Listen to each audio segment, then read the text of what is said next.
Hello, magandang gabi sa lahat.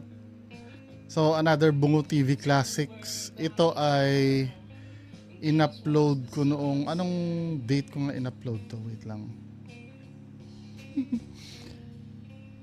Anong date nito?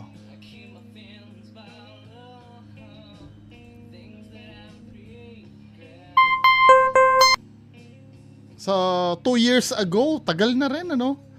Tagal ko na in-upload to 2 years ago. November 22, 2022. Itong video na to. So, enjoy mga kababayan ko. Ito na yung video.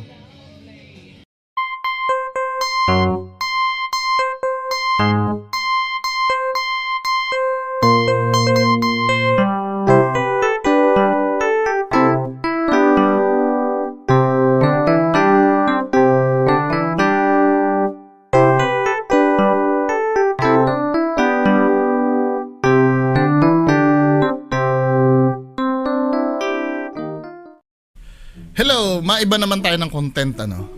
Nakita ko tong video ni Donsky Gosh TV. Donsky Gosh TV. Ang title nito ay White Lady sa Wawa Bridge. 'Di ba? Alam naman natin reputation ni Donsky Gosh TV. Dalawa sila ni Kuya Red, Goose Adventure. 'Di ba? Siyempre, in-skip ko na yung timestamp sa 13 kasi tinay ko na yung opportunity na para reaction siya kasi 15 minutes lang yung video. Pero, di ba, ang gusto ko sa ginawa ni Donsky dito, nagpaka-semi legit siya. Hindi, parang, yes, hindi ko pwedeng sabihin kasi na totally fake eh. Di ba? Kasi, kahit pa paano naman, may mga technique si Donsky na ginagawa na pang legit din naman talaga. Pero kaya nga lang, katulad nung sinasabi ko, dumadating yung point kasi na pagka wala silang nakukuhang entity, ay namimeke na sila. Pero as much as possible, kasi nga ganito yan men eh, parang tingin ko kay Kuya Red, tsaka ito opinion ko to. Bihira kasi ako bihira ako magkaroon ng subjective point of view eh. Yung opinion ko lang. Kasi most of the time talagang mas gusto ko objective yung observation ko. Pero this time kasi kay Kuya Red tsaka kay Donsky Gosh TV. Napapansin ko naman may effort naman kasi silang magpakatotoo talaga. Kaya lang, ayaw nila parehas umuwi ng empty-handed. Yung halimbawa, nag-vlog sila tapos wala sila nakita. 'Di ba? Kailangan, kumbaga, parang naging motto na nitong dalawa. Kailangan by hook or by crook may makita tayo dito. Kinapapansin mo kada vlog nila, may nakikita talaga sila. Imposibleng wala. 'Di ba? Napapansin kasi natin sa legit minsan. Halimbawa, sila Sir Hiwaga at Karunungan, 'di ba? Kung wala talaga, wala. Anong gagawin natin? Wala naman talaga eh. 'Di ba? Na makita.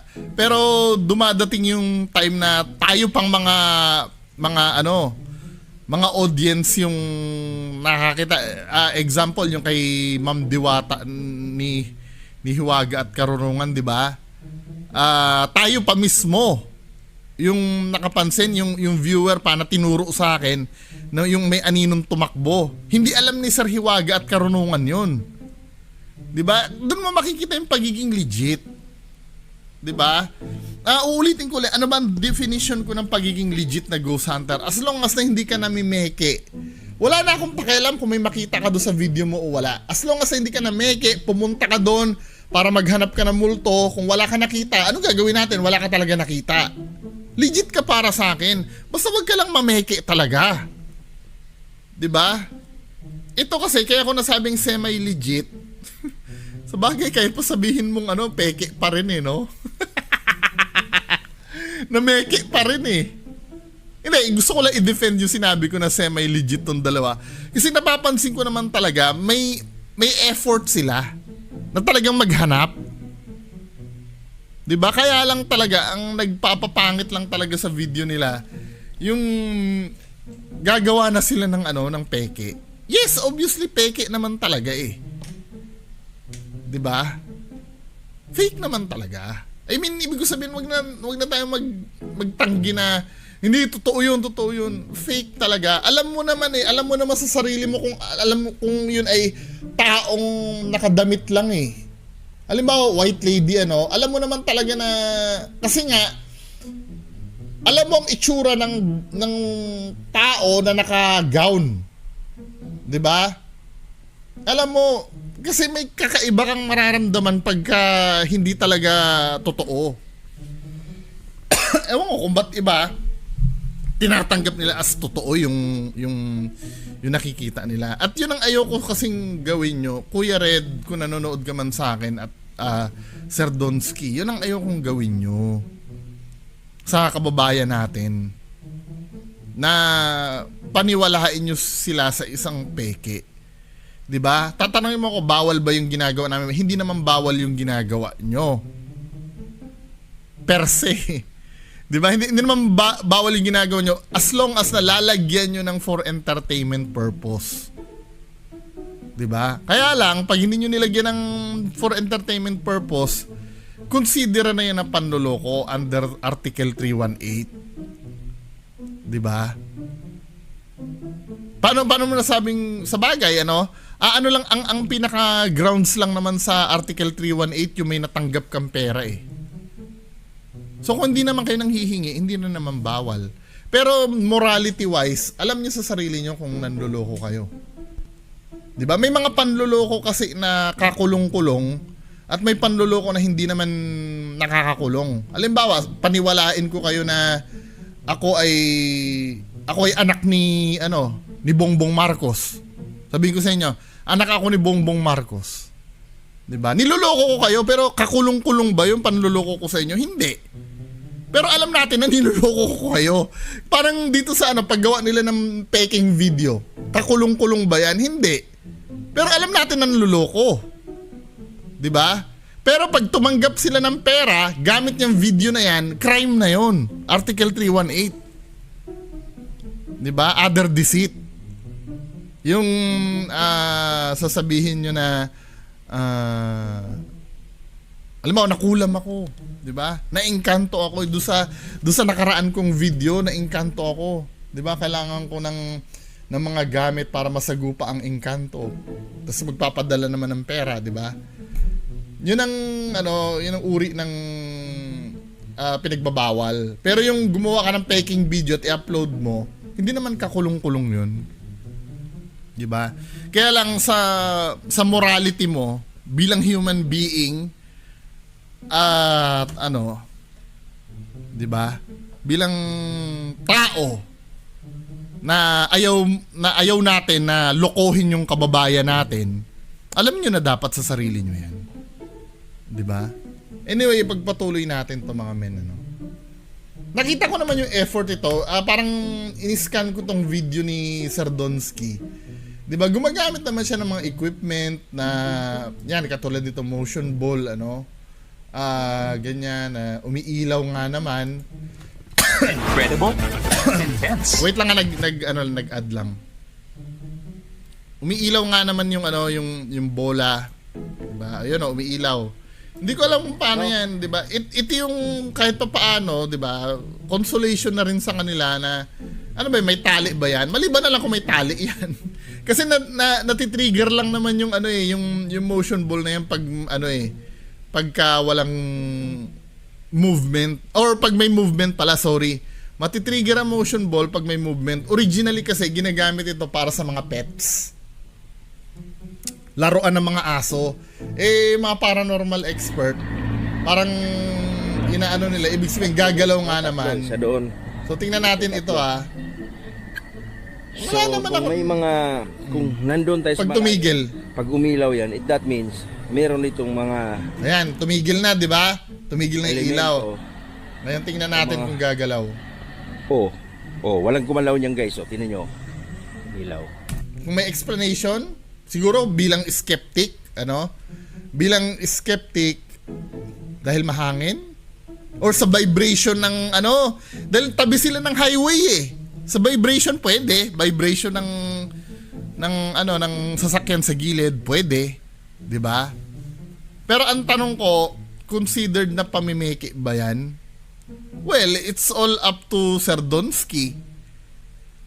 'Di ba? Unang-una hindi niya naman minanipulate 'yan, 'di ba? Pero kung alam ni Sir Donsky sa sarili niya na dahil sa vibration ng sasakyan 'yon na dumadaan sa gilid at pinalagay niyang tama, nanloloko siya noon. 'Di ba? Kasi kita mo sa gilid sila ng highwaymen eh. Meron dito guys. Magandang gabi sa inyong 'Di ba may daan ng sasakyan? Tingnan nga natin nung umilaw yung ano na yan, yung umilaw yung bola. elemento o mga wala May dumadaan kasi na sasakyan eh. gumalaw niyan guys. O, tingnan nyo. Diba? Ilaw.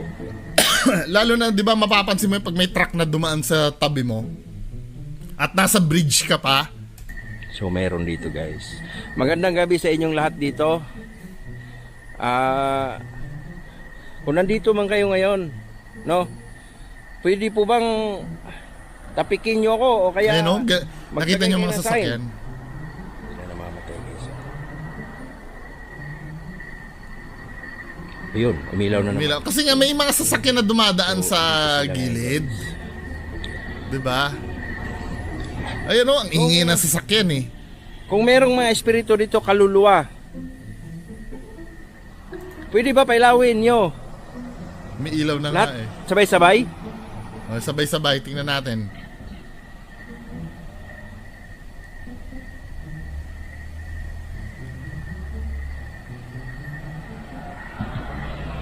Pwede nyo ba pailawin sabay-sabay? Pag may dumaan na truck siguro.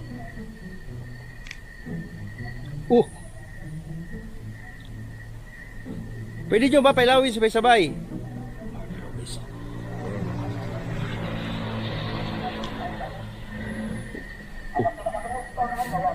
May dumaan na motor sa tabi. Anyway, it's up to you. 'Di ba? Pero sa akin kasi vibration ng daan 'yun eh. 'Di ba? Kasi nasa tabi sila ng daan eh. Syempre mayayanig yung lupa. Anyway, move on tayo ano. Ano natin. Ayun na. Syempre may dadaan uli eh. Ito naman si Sir Donsky. Then ito dito sa meron Guys. part ako nagustuhan dito eh. SLS.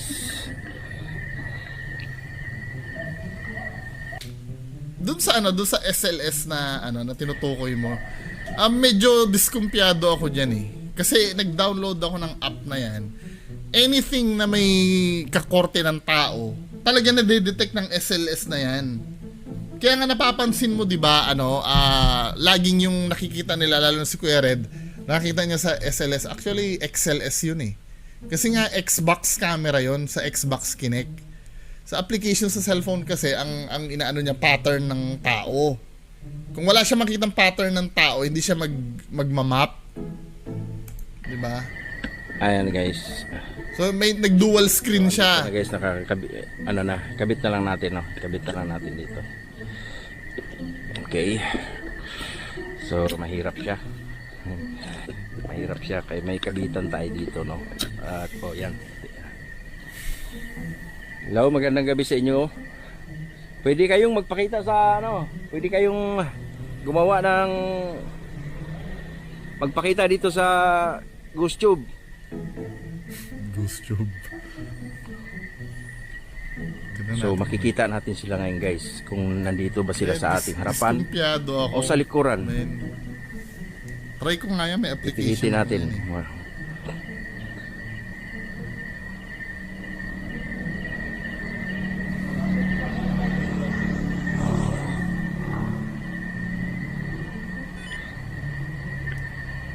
Kasi ito nakikita ko sa akin nagmamap eh. Diba? Katulad nito ni Deadpool. Basta korting tao, makikita mo na magmamap yan. Ayan namamap niya nga si Deadpool. Kasi nga, korting yun. tao. May nakuha ng capture doon guys. Ano yung nakaka-capture ba ni doon? Baka kasi korting tao yung yung Nasa taas ng Forward natin ng konti. At pagdating doon sa white lady niya mamaya, 'di ba? Pagdating doon sa white lady niya mamaya,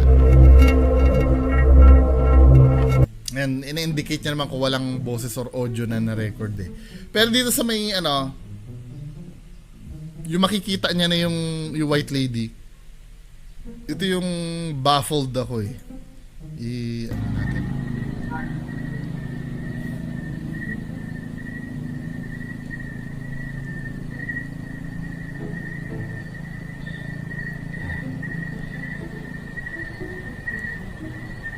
Para may inaabangan siya dun eh, no, na magpapakita eh. Doon sa dulo. Di ba? Ewan ko, dito sa side na ba yan o dito sa kabilang side. Di ba? May nakaka-capture sa SLS niya pero hindi niya pinapansin kasi alam niya nga na mapping lang yun. So ang ginatayuan natin ngayon guys, nasa ano tayo? Nasa dulong-dulong bahagi na tayo, no? Ngayon dyan, di ba? O wag kukurap, may makita yung nakaputi sa unahan nito. At dito na rin niya umpisang sirain ng... Di ba? Masisirain daw. Tandaan nyo, digital itong camera niya. Digital ha. Hintayin nyo dito, oh. Tubig na yan. O, di ba? May baliti dyan guys. May napapattern dun sa SLS niya kasi nga korting tao yon sa baba. O, tinan mo. Di ba? Nakita mo, merong napapattern kasi nga yung puno, korting tao. Tubig na yan. Pero hindi niya pinansin. Dyan guys.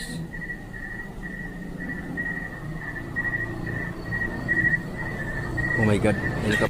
Tinan mo yung, ito yung pagkakaset up ni ni Sardonsky eh. Tinan nyo. Ito yung madalas kong napapansin na cliche sa mga ghost hunter. Kaputi. Ulitin natin ha. Dito, oh. Tandaan nyo, sa tuwing may event na mangyayari, ituturo ng isang ghost hunter. Hindi lang si Donsky ang gumagawa niyan. Kahit sino, ituturo ng ghost hunter sa iba para hindi nyo mapansin yung setup na gagawin. Diba? Katulad nito. Out of nowhere, Hintayin nyo dito, oh. bigla niyang titingnan yung mga bagay na wala namang kinalaman sa investigation. Bakit ka magtitingin yan sa baba? Diba? Ano yung ano natin dyan? Ano yung purpose? Bakit titingin ka dyan sa baba? Tapos wala ka namang sasabihing significant dyan sa nakita mo sa baba. Tubig na yan.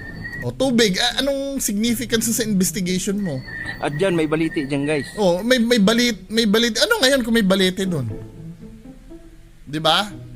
Tapos after niyang i-misdirect kayo, biglang magpapakita yung white lady. Para ang dating sa inyo ngayon, parang hindi natin inaasahan. Pero 'di ba? Napansin niyo, wala namang kinalaman yung pagtingin niya doon eh.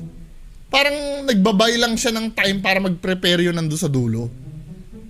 Diba? Ngayon, ito na. Oh my God. May nakaputi.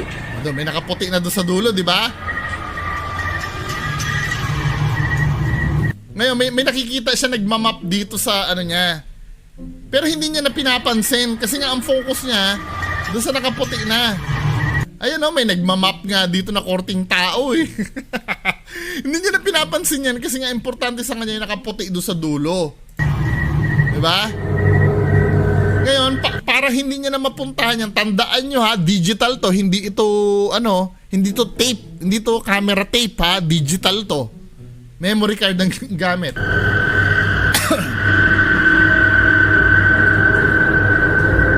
Oh! Na-achieve sa editing to men eh. Ang camera na nagba-malfunction, hindi nagre-red. Editing to men eh. Di ba pinatay yung camera, then para hindi niya lang malapitan. Di ba? Pinalalabas yung kapangyarihan daw ng ano yan, ng kung sino man yun yung nakuha ng camera. Editing to men eh. Filter yan oh, na nagiging red yung ano. Hindi malfunction yan kung ang digital kasi na device, pag nag-malfunction yan, it's either maghahang or hindi na magre-record, mamamatay ng kusa or malulobat. 'Di ba? Hindi ganito ang napaka-cliche nitong mo malfunction mo Nagfe-fade lang yan nagba-blurred lang yan, pero yung audio mo nga clear pa 'Di ba? Dapat kasamang nadi-distort yung audio mo.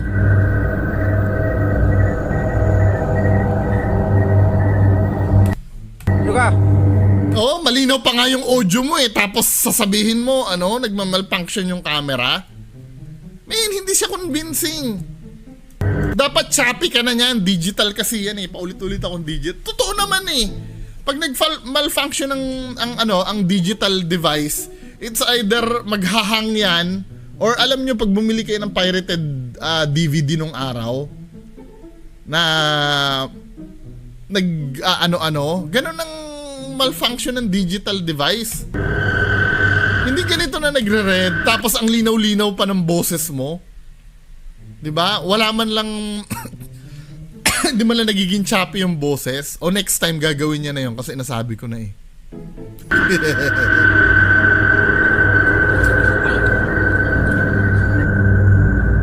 Tuluyan na nag-off. Hindi ako naniniwala. 'Di ba? Hindi ako naniniwala. Sorry man. Hindi kayo, maniwala kayo, 'di ba? Hindi ganoon mag-malfunction ang digital device. 'Di ba? Okay lang sana ginawa mo naghang Then nag-resume uli. Then naghang tapos yung boses mo nagcha-choppy dapat. Kasi tandaan mo ang format kasi ng video is MPEG layer 3. Tama ba? MP4 yung pag-record mo, di ba? Chibacha Teki, nanonood ka sa akin di ba? MPEG, sabay na nare-record yun, di ba? Kung ano yung quality ng video habang MPEG layer 4 pala, ang MP4, MPEG layer MP3. Sabay na nagre-record ang video niyan, tsaka audio. So, dapat, kung nag-malfunction yung video mo, magma-malfunction din yung audio. Hindi ang linaw pa editing to. 'Di ba? Hindi kayo kung maniniwala kayo, bahala kayo. Pero para sa akin editing to. 'Di ba? Kaya hindi ko naman masyadong maano to si Donsky. Wala naman nakikita nagpaparinig. 'Di ba? Hindi naman sila nagpaparinig katulad ng ibang ghost hunter. 'Yun ang ayaw ko talaga nagpaparinig. 'Di ba? Dito hanggang video lang, 'di ba? Pero editing to men 'Di ba? Anyway, paki-comment na lang po sa baba. Maraming salamat. Bye-bye.